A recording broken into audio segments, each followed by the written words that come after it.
Hello, welcome back. I know it's been a while since I've done a video, and I do apologize for that. I'm going to be stepping into something a little different for you guys instead of doing resin.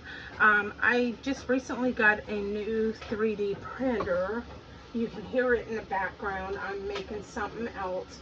I got a Creator 5 Flash Forge, and it's really nice.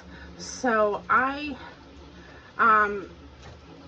made a fidget spinner, and I already did this one and got it ready.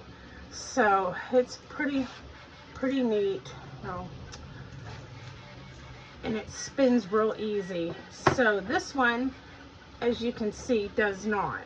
So I'm going to show you guys, and that we're going to learn together as I'm still learning. I have these tools, which I got off Amazon because they did not come with the tools, but they are for the 3D printer. So what I do is I just barely snip across gently on the edge of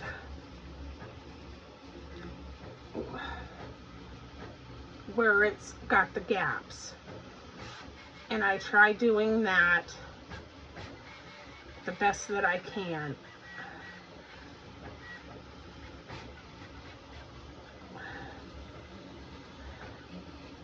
On the one side, and you may not get it all, but that's okay. We have the little torch, I use that, and then I have this as well. Let me move my drink so I'm not spilling it.